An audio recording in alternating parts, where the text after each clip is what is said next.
के 30 महत्वपूर्ण प्रश्न, अच्छे क्वेश्चन हुए हैं, सिलेक्टेड क्वेश्चन लिए हैं आपके पेपर में। यहाँ से क्वेश्चन 100% देखने को मिलेगा। तो सबसे पहले चैनल पे नए हैं तो चैनल को सब्सक्राइब कर लें, बेल बटन को ऑन कर लीजिएगा। चलिए वीडियो स्टार्ट करते हैं। अपने लास्ट में बताने कितने क्वेश्चन आप लोगों ने सही क्किए हैं, ठीक है। 30 में से कितने क्वेश्चन आप सभी को पहले से ही पता थे क्वेश्चनों के आंसर, ठीक है दोस्तों। इसकी पीडीएफ फाइल आप सभी को टेलीग्राम पर मिल जाएगी। टेलीग्राम चैनल का लिंक इसी वीडियो के नीचे डिस्क्रिप्शन में दे रखा है, तो टेलीग्राम पर वहां से जा सकते हो और डेली का डेली इसकी पीडीएफ पा सकते हो, ठीक है। चलिएगा स्टार्ट करते हैं। पहला क्वेश्चन अच्छा है, देखिएगा ध्यान से। भारत का पहला आधिकारिक जनगणना अभियान किस वर्ष चलाया गया था दोस्तों? भारत का पहला आधिकारिक जनगणना अभियान किस वर्ष चलाया गया था? ऑप्शन पढ़िएगा यहाँ पर 1841, 1881, 1821 या फिर 1861। तो करेक्ट आंसर करिएगा इसका दोस्तों। करेक्ट आंसर क्या हो जाएगा दोस्तों? इसका सही जवाब हो जाएगा ऑप्शन नंबर बी वाला, 1881 में। याद रखिएगा, भारत का पहला आधिकारिक जनगणना अभियान 1881 में चला गया था। फर्स्ट क्वेश्चन का दोस्तों यहाँ पर करेक्ट आंसर क्या है?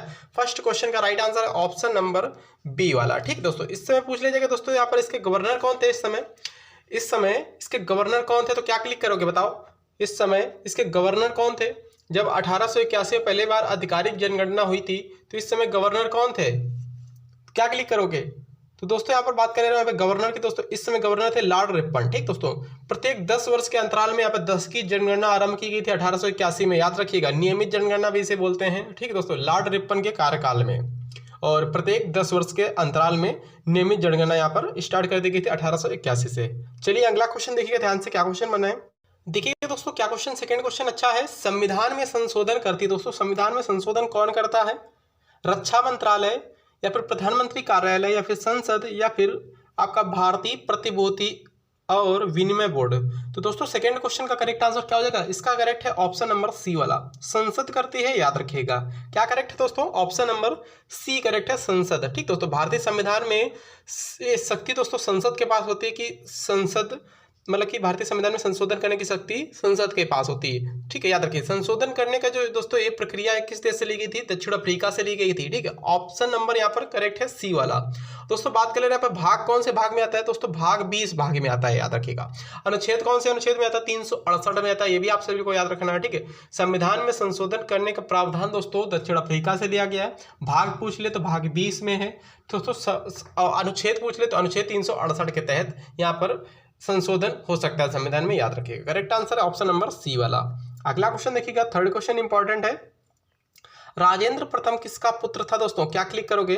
राजेंद्र प्रथम किसका पुत्र था? तीसरे क्वेश्चन का करेक्ट आंसर बताओ आप लोग। बिंदुसार प्रथम का, देवभूति प्रथम का या फिर स्कंदगुप्त प्रथम का या फिर राजराज प्रथम का? तो करेक्ट आंसर क्या हो जाएगा? थर्ड क्वेश्चन का करेक्ट आंसर क्या है बताइएगा आप लोग।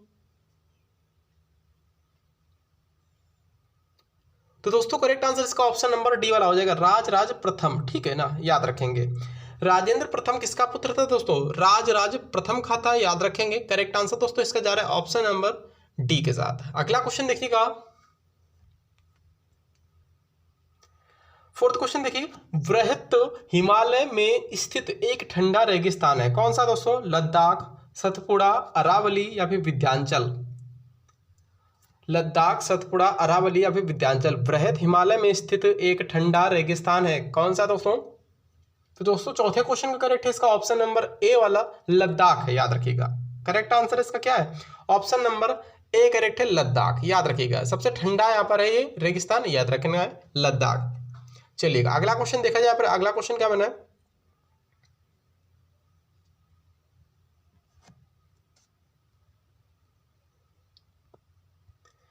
देखिएगा। 5 क्वेश्चन देखिए, निम्नलिखित में से कौन इसमें से सही है, ठीक है। यहाँ पे कार्यकाल दे रखे हैं, टाइमिंग दे रखा है। जाकिर हुसैन भारत के पहले मुस्लिम राष्ट्रपति थे, ऑप्शन ए में है। ऑप्शन बी में है मोहम्मद हिदायतुल्लाह भारत के पहले मुस्लिम राष्ट्रपति थे, या फिर फखरुद्दीन अली अहमद भारत के पहले मुस्लिम राष्ट्रपति थे, या फिर एपीजे अब्दुल कलाम भारत के पहले मुस्लिम राष्ट्रपति थे? तो बताइए करेक्ट आंसर इसका क्या हो जाएगा दोस्तों? 5वें क्वेश्चन का करेक्ट आंसर क्या है इसका? 5वें का करेक्ट है ऑप्शन नंबर ए वाला, डॉक्टर जाकिर हुसैन। दोस्तों जाकिर हुसैन भारत के पहले राष्ट्रपति थे, याद रखिए, वो भी मुस्लिम, ठीक है ना। करेक्ट आंसर दोस्तों 5th क्वेश्चन का है ऑप्शन नंबर ए वाला। करेक्ट आंसर क्या है? A correct. इनका कार्यकाल कब से कब तक था दोस्तों? 1967 से लगा के 1969 तक था, याद रखेंगे, ठीक है दोस्तों। ये पहले सबसे कम अवधि के लिए बने थे, याद रखिएगा, सबसे कम अवधि के यही थे। इनकी मृत्यु का कार्यकाल के दौरान ही हो गई थी। ठीक है, 67 से 69 तक इनका कार्यकाल रहा और इनके कार्यकाल में इनकी मृत्यु हो गई थी डॉक्टर जाकिर हुसैन की। इस वजह से इनका कार्यकाल सबसे कम वर्ष का है, सबसे कम समय का है। मुस्लिम राष्ट्रपति की बात कर रहा हूँ हालांकि। ठीक है, निम्नलिखित में से प्रायद्वीपी भारत की सबसे बड़ी नदी कौन सी है दोस्तों? प्रायद्वीपी भारत की सबसे बड़ी नदी की बात कर रहा हूँ यहाँ पर। 6 क्वेश्चन बताइएगा। प्रायद्वीपी भारत की सबसे बड़ी नदी दोस्तों यहाँ पर कौन है? महानदी, गोदावरी, कृष्णा या फिर कावेरी। 6 क्वेश्चन का करेक्ट आंसर क्या हो जाएगा बताइएगा आप लोग। प्रायद्वीपी भारत की सबसे लंबी नदी, सॉरी सबसे बड़ी नदी गोदावरी नदी है, याद रखेंगे दोस्तों। इसकी लंबाई पूछ ली जाएगी, क्या क्लिक करोगे? 1465 किलोमीटर इसकी लंबाई, याद रखिएगा। ठीक है, 1465 किलोमीटर इसकी लंबाई दोस्तों। ये महाराष्ट्र के त्र्यंबक पहाड़ी से निकलती है, भी आप सभी को याद रखना है। ठीक है, प्रायद्वीपी भारत की सबसे बड़ी नदी दोस्तों गोदावरी है। ये कहाँ से निकलती है? महाराष्ट्र के त्र्यंबक पहाड़ी से निकलती है। इसकी लंबाई पूछ लेगा, 1465 किलोमीटर है, याद रखेंगे। अगला क्वेश्चन देखिएगा, 7th क्वेश्चन। यंग बंगाल आंदोलन का प्रमुख नेता कौन था दोस्तों? यंग बंगाल आंदोलन का प्रमुख नेता कौन था? Subhash Chandra Bose, Bankim Chandra Chatterjee, Henry Vivian Derozio या फिर सुरेंद्रनाथ बनर्जी। 7th क्वेश्चन का दोस्तों करेक्ट है, इसका क्या करेक्ट है? ऑप्शन नंबर सी करेक्ट है। ठीक है, Henry Vivian Derozio. Correct answer क्या हो जाएगा? ऑप्शन नंबर सी वाला सही जवाब हो जाएगा। ठीक है ना, याद रखेंगे। तो ऑप्शन नंबर सी करेक्ट है, याद रखेंगे। नेक्स्ट क्वेश्चन देखिएगा ध्यान से। गांधी जी के असहयोग आंदोलन की वापसी का क्या कारण था दोस्तों? गांधी जी के असहयोग आंदोलन की वापसी का क्या कारण था? ब्रिटिश सरकार के साथ समझौता, चौरी चौरा की घटना के कारण, कांग्रेस पार्टी के आदेश के कारण या फिर मुस्लिम लीग की इच्छा के कारण। 8वें क्वेश्चन का करेक्ट आंसर क्या हो जाएगा? 8वें का करेक्ट है ऑप्शन नंबर दोस्तों इसका बी सही जवाब हो जाएगा। ठीक ना, चलिएगा, बी राइट है, चौरी चौरा घटना के कारण। ऑप्शन नंबर इसका बी सही जवाब हो जाएगा, याद रखिए। चौरी चौरा घटना कब हुई थी? आपसे को कमेंट बॉक्स में कमेंट करके बताना है। चौरी चौरा घटना जो हुई थी कब हुई थी, किस वर्ष हुई थी, बताइएगा। अगला क्वेश्चन देखिएगा, सूर्य से पृथ्वी की निकटतम स्थिति को किस नाम से जाना जाता है? सूर्य और पृथ्वी के जो सबसे निकट दूरी है उसको किस नाम से जाना जाता है, और सबसे अधिक दूरी को किस नाम से जाना जाता है? ये क्वेश्चन बहुत ज्यादा एग्जाम में पूछे जाते हैं। ठीक है ना, तो बताइएगा सबसे निकट दूरी को किस नाम से जाना जाता है? सूर्य के सबसे निकट दूरी को दोस्तों सबसे करेक्ट आंसर आ जा रहा है, राइट आंसर उपसौर बोलते हैं, याद रखिएगा। ठीक है, सूर्य से पृथ्वी के सबसे निकटतम दूरी को उपसौर और सबसे अधिकतम दूरी को दोस्तों बोलते हैं अपसौर। ये भी आप सभी को याद रखना है। ठीक है, सूर्य और पृथ्वी के सबसे अधिकतम दूरी को अपसौर और निकटतम दूरी को उपसौर कहते हैं, याद रखिएगा। करेक्ट आंसर ए वाला। 10th क्वेश्चन देखिएगा, भारतीय संविधान का कौन सा अनुच्छेद बच्चों को मुक्त शिक्षा और अनिवार्य शिक्षा प्रदान करता है दोस्तों? बताइएगा। 10वां क्वेश्चन, भारतीय संविधान का कौन सा अनुच्छेद बच्चों को मुक्त शिक्षा और अनिवार्य शिक्षा प्रदान करता है? अनुच्छेद 21A, अनुच्छेद 46, अनुच्छेद 39, अनुच्छेद 45। 10th क्वेश्चन का करेक्ट आंसर क्या हो जाएगा बताइएगा। करेक्ट आंसर है ऑप्शन नंबर ए वाला, अनुच्छेद 21A। ठीक है ना, याद रखिएगा, ए करेक्ट आंसर इसका हो जाएगा। अगला क्वेश्चन देखिएगा, भारत को एक गणराज्य मुख्य रूप से इसलिए माना जाता है क्यों माना जाता है दोस्तों? भारत को एक गणराज्य मुख्य रूप से इसलिए माना जाता है क्योंकि दोस्तों 11th क्वेश्चन का करेक्ट है इसका ऑप्शन नंबर ए वाला। ठीक है, राज्य अध्यक्ष का चुनाव होता है यहाँ पर, याद रखिए, इस वजह से ऑप्शन नंबर ए करेक्ट है, इसलिए इसको गणराज्य मुख्य रूप से माना जाता है, याद रखेंगे, ए करेक्ट आंसर हो जाएगा। अगला क्वेश्चन देखिएगा, किस संवैधानिक संशोधन द्वारा नगर पालिका विधेयक पारित हुआ था दोस्तों? किस संवैधानिक संशोधन द्वारा नगर पालिका विधेयक पारित हुआ? 17वां संविधान संशोधन, 72वां, 73वां या फिर 74वां? तो करेक्ट आंसर दोस्तों इसका जा रहा है ऑप्शन नंबर डी वाला। ठीक है, 74वां संविधान संशोधन के तहत नगर पालिका विधेयक पारित किया गया था। करेक्ट आंसर दोस्तों इसका ऑप्शन नंबर डी वाला सही जवाब है, याद रखेंगे। पंचायती राज प्रणाली पहले किन 2 राज्यों में लागू की गई थी दोस्तों? पंचायती राज प्रणाली सबसे पहले किन 2 राज्यों में लागू की गई थी? 13 क्वेश्चन का दोस्तों करेक्ट है ऑप्शन नंबर ए वाला, आंध्र प्रदेश और राजस्थान में। पंचायती राज मंत्रालय पूछ लिया जाए कहाँ है, तो क्या क्लिक करोगे? पंचायती राज मंत्रालय पूछ ले तो नई दिल्ली में, ये भी आप सभी को याद रखना है। ठीक ना, पंचायती राज मंत्रालय पूछ लिया जाए कहाँ स्थित है, तो नई दिल्ली में, ये भी आप सभी को याद रखना है। फिलहाल करेक्ट है ऑप्शन नंबर ए वाला, पंचायती राज प्रणाली सबसे पहले आंध्र प्रदेश और राजस्थान में लागू की गई थी। करेक्ट आंसर है ऑप्शन नंबर ए वाला। अगला क्वेश्चन देखिएगा, सबसे पहला दादा साहब फाल्के पुरस्कार किसे दिया गया था दोस्तों? सबसे पहला दादा साहब फाल्के पुरस्कार किसे दिया गया था? तो दोस्तों सबसे पहला दादा साहब फाल्के पुरस्कार किसे दिया गया था? अभिनेत्री देविका रानी को दिया गया था। करेक्ट आंसर दोस्तों ऑप्शन नंबर डी वाला सही जवाब हो जाएगा, याद रखेंगे। ठीक है, अभिनेत्री देविका रानी। ठीक है ना, चलिएगा अगला क्वेश्चन देखिएगा ध्यान से। किस देश को यूरोप का कॉकपिट कहा जाता है दोस्तों? किस देश को यूरोप का कॉकपिट कहा जाता है? Switzerland, England, Belgium, Luxembourg. दोस्तों करेक्ट है ऑप्शन नंबर सी वाला, बेल्जियम। याद रखेंगे 15 क्वेश्चन का करेक्ट है ऑप्शन नंबर सी। किस देश को यूरोप का कॉकपिट कहा जाता है? सी करेक्ट है। अगला क्वेश्चन देखिएगा, सर्वोच्च न्यायालय में प्रथम महिला न्यायाधीश कौन थी दोस्तों? सर्वोच्च न्यायालय में प्रथम महिला न्यायाधीश कौन थी? उमा भारती, सरोजिनी नायडू, किरण बेदी या फिर आपका एम फातिमा बीबी। दोस्तों करेक्ट है ऑप्शन नंबर सी वाला, एम फातिमा बीबी थी, याद रखेंगे। सर्वोच्च न्यायालय में प्रथम महिला न्यायाधीश कौन थी? एम फातिमा बीबी। अगला क्वेश्चन देखिएगा, सी करेक्ट है इसका। भारत की सबसे पुरानी सोने की खादान कौन सी है दोस्तों? भारत की सबसे पुरानी सोने की खादान कौन सी है? बीदर, कोलार, मैसूर, मंगलौर। दोस्तों करेक्ट है इसका ऑप्शन नंबर बी वाला, कोलार है, याद रखेंगे। कोलार किस राज्य में? बताओ, कमेंट करो, कोलार किस राज्य में भारत की सबसे पुरानी सोने की खादान है? कोलार। अगला क्वेश्चन देखिएगा, भारत का प्राचीनतम संगीत यंत्र कौन सा है दोस्तों? सबसे पुराना संगीत यंत्र कौन सा है? बांसुरी, वीणा, सितार, इकतारा। दोस्तों करेक्ट है ऑप्शन नंबर बी वाला, वीणा है, याद रखेंगे। ठीक है ना, करेक्ट आंसर है ऑप्शन नंबर बी वाला, वीणा। भारत का प्राचीनतम संगीत यंत्र वीणा है। अगला क्वेश्चन देखिएगा, मुखौटा नृत्य शैली निम्नलिखित में से किस राज्य से संबंधित है दोस्तों? किस नृत्य से, किस राज्य से नहीं, किस नृत्य से। मुखौटा नृत्य शैली किस नृत्य से संबंधित है? 19 क्वेश्चन, बताओ करेक्ट आंसर क्या हो जाएगा?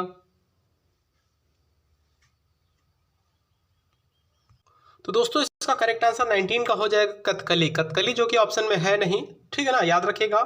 फिलहाल ऑप्शन नंबर इसमें कथकली है नहीं, तो यहाँ पर कुचिपुड़ी क्लिक कर सकते हो। जो कथकली ऑप्शन में होगा तो कथकली ही क्लिक करना होगा आप सभी को, ठीक है ना। अगला क्वेश्चन देखिएगा, या फिर आप सभी लोग एक यहाँ पर ऑप्शन हटाकर कथकली ही क्लिक कर लेना, ठीक दोस्तों। कथकली करेक्ट आंसर हो जाएगा। मुखौटा नृत्य शैली निम्नलिखित में से किस नृत्य से संबंधित है? कथकली से। अगला क्वेश्चन देखिएगा, राष्ट्रीय पर्यावरण अभियांत्रिकी शोध संस्थान कहाँ स्थित है? राष्ट्रीय पर्यावरण अभियांत्रिकी शोध संस्थान कहाँ स्थित है? नागपुर महाराष्ट्र, अहमदाबाद गुजरात, बरेली उत्तर प्रदेश, भोपाल मध्य प्रदेश। दोस्तों करेक्ट है इसका ऑप्शन नंबर ए वाला, नागपुर महाराष्ट्र में राष्ट्रीय पर्यावरण अभियांत्रिकी शोध संस्थान, ठीक है, याद रखेंगे। करेक्ट आंसर दोस्तों इसका हो जाएगा ऑप्शन नंबर ए वाला, 20 का फिलहाल ए करेक्ट है। अगला क्वेश्चन देखिएगा, संक्षिप्त शब्द सेबी का अक्षर विन्यास होगा। सेबी का फुल फॉर्म दोस्तों सिंपली आप सभी से पूछ लिया गया, सेबी का फुल फॉर्म क्या होता है? 21 क्वेश्चन रिपीट बहुत ज़्यादा पेपरों में, सभी पेपरों में पूछा गया है दोस्तों। सेबी का full form south east bank association, securities and earning board of India, इनमें से कोई नहीं है, फिर securities and exchange board of India. दोस्तों करेक्ट है ऑप्शन नंबर सी वाला, securities and exchange board of India, securities and exchange board of India, correct answer है सी वाला। अगला क्वेश्चन देखिएगा, भारत में निजी क्षेत्र का पहला हवाई अड्डा है दोस्तों। भारत में निजी क्षेत्र का पहला हवाई अड्डा कौन सा है? भारत में निजी क्षेत्र का पहला हवाई अड्डा कौन सा है? चेन्नई में, कोचीन में, जयपुर में, अमृतसर में। करेक्ट आंसर है ऑप्शन नंबर बी वाला, कोचीन में है। भारत में निजी क्षेत्र का पहला हवाई अड्डा कोचीन में है। अगला क्वेश्चन देखिएगा, आयुष्मान भारत योजना के तहत लोगों को कितने रुपए तक का इलाज की सुविधा प्रदान की जा रही है दोस्तों? आयुष्मान भारत योजना के तहत लोगों को कितने रुपए तक की इलाज की सुविधा प्रदान की जा रही है? बताइए आप लोग, 5 लाख, 10 लाख, 2 लाख या फिर 1 लाख? 23 का दोस्तों करेक्ट है इसका ऑप्शन नंबर सी वाला, 5 लाख, ठीक है ना, याद रखेंगे। करेक्ट आंसर है ऑप्शन नंबर सी वाला, 23 का सी करेक्ट है। अगला क्वेश्चन देखिएगा, उष्णकटिबंधीय आर्द्र सदाबहार वन पाए जाते हैं दोस्तों, कहाँ पाए जाते हैं? अरावली पर्वतमाला पर, शिलांग पर्वत पर, पठार पर, या फिर शिवालिक श्रेणी पर, या फिर प्रायद्वीपीय पठार पर। दोस्तों 24 क्वेश्चन का करेक्ट आंसर जा रहा है इसका किसके साथ, ऑप्शन नंबर 24 का करेक्ट है बी वाला। शिलांग पठार पर, याद रखेंगे उस कटिबंधी आर्द्र सदाबहार वन पाए जाते हैं शिलांग पठार पर। अगला क्वेश्चन देखिएगा, तो दोस्तों करेक्ट आंसर है फिलहाल ऑप्शन नंबर इसका बी वाला, ठीक है ना, बी राइट है, याद रखेंगे 24 का बी करेक्ट। उष्णकटिबंधीय सदाबहार वन कहाँ पाए जाते हैं, शिलांग पठार में। अगला क्वेश्चन देखिएगा, भारतीय वानस्पतिक सर्वेक्षण संस्थान कहाँ स्थित है दोस्तों, भारतीय वानस्पतिक सर्वेक्षण कहाँ स्थित है दोस्तों, बताइएगा आप लोग। कोलकाता में, मुंबई में, नई दिल्ली में, चेन्नई में। 25 क्वेश्चन का करेक्ट है इसका ऑप्शन नंबर ए वाला, कोलकाता, ठीक है ना, याद रखेंगे पश्चिम बंगाल की राजधानी कोलकाता में ही पाए जाते हैं, मतलब कि कोलकाता में ही स्थित है भारतीय वानस्पतिक सर्वेक्षण संस्थान, ठीक है, भारतीय वानस्पतिक सर्वेक्षण संस्थान। वो पर्यावरण शोध संस्थान था, ऊपर जो क्वेश्चन आया था अभी, पर्यावरण शोध संस्थान कहाँ पाया जाता है दोस्तों, नागपुर महाराष्ट्र में हो, ये यहाँ पर ये वानस्पतिक सर्वेक्षण संस्थान, वानस्पतिक सर्वेक्षण संस्थान कोलकाता में अवस्थित है, याद रखिएगा। फिलहाल 25 का करेक्ट है ऑप्शन नंबर ए वाला। देखिए भारतीय संविधान के तहत भाग 4A में कितने मौलिक कर्तव्य निर्दिष्ट किए गए हैं दोस्तों, सिंपल सी बात है, भारतीय संविधान में भाग 4 में कितने मौलिक कर्तव्य रसिया से लिए गए रूस से, ठीक है दोस्तों, जिसे सोवियत संघ भी बोलते हैं, और मौलिक कर्तव्य की संख्या दोस्तों यहाँ पर 11 है, ठीक है, भारतीय संविधान में भाग 4A में है, मौलिक कर्तव्यों की संख्या 11 है। 25 का फिलहाल करेक्ट है इसका ऑप्शन नंबर सी वाला, ठीक है, 25 का सी करेक्ट है। अगला क्वेश्चन देखिएगा, कुषाणों का सबसे प्रसिद्ध राजा कौन था दोस्तों, कुषाण वंश या कुषाणों का सबसे प्रसिद्ध राजा कौन था, अश्वघोष, कनिष्क, बानयोंग या फिर हिराइओस। 27 क्वेश्चन का करेक्ट आंसर जा रहा है इसका किसके साथ, 27 का करेक्ट है इसका ऑप्शन नंबर बी वाला, कनिष्क, ठीक दोस्तों। कुषाण का सबसे प्रसिद्ध राजा कौन था, कनिष्क था, याद रखिएगा। इसकी राजधानी दोस्तों क्या थी, पुरुषपुर, जिसे पेशावर कहते हैं, ठीक है दोस्तों, तथा मथुरा भी थी, याद रखिएगा। शक संबंध इसने भी दोस्तों चलाया था 78 ईसा पूर्व में, शक संबंध की स्थापना इसने ही की थी, याद रखिएगा। और इसी के टाइम दोस्तों चौथी बौद्ध संगीति हुई थी, मतलब कि चौथी बौद्ध संगीति दोस्तों इसी के टाइम में हुई थी, ठीक है दोस्तों। कहाँ हुई थी, कुंडलवन, कश्मीर कुंडलवन में हुई थी, याद रखिएगा दोस्तों आप लोग। अगला क्वेश्चन देखिएगा दोस्तों, इसके अध्यक्ष दोस्तों कौन थे, अध्यक्ष पूछ लेता है कभी कभी पेपर में, इसके अध्यक्ष दोस्तों वसुमित्र थे तथा उपाध्यक्ष दोस्तों अश्वघोष थे।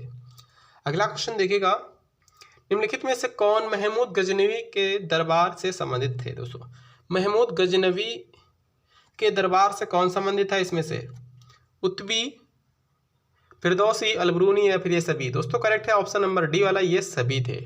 अगला क्वेश्चन देखिएगा, 20 जून 1756 को ब्लैक होल घटना निम्नलिखित में से किसके शासनकाल में घटित थी दोस्तों, 29 बताइएगा करेक्ट आंसर इसका क्या हो जाएगा। 20 जून 1756 में दोस्तों ब्लैक होल घटना सिराजुद्दौला के शासनकाल में घटी थी, सिराजुद्दौला, करेक्ट आंसर दोस्तों इसका हो जाएगा ऑप्शन नंबर बी वाला, ठीक है, सिराजुद्दौला के कार्यकाल में यहाँ पर घटी थी, याद रखिएगा। करेक्ट आंसर क्या है इसका ऑप्शन नंबर सी वाला, सॉरी बी वाला। इसका लास्ट क्वेश्चन देखिएगा, सविनय अवज्ञा आंदोलन के रूप में महात्मा गांधी ने दांडी मार्च कब किया था दोस्तों, सविनय अवज्ञा आंदोलन के रूप में महात्मा गांधी ने दांडी मार्च कब किया था, तो करेक्ट आंसर दोस्तों इसका डायरेक्टली बता दे रहा हूँ ऑप्शन नंबर डी वाला, 12 मार्च 1930 में किया गया था, याद रखिए। सविनय अवज्ञा आंदोलन के स्थान पर गांधी जी ने दांडी मार्च 12 मार्च 1930 में स्टार्ट किया था। सविनय अवज्ञा आंदोलन के रूप में महात्मा गांधी ने दांडी मार्च 1230 में स्टार्ट किया था दोस्तों।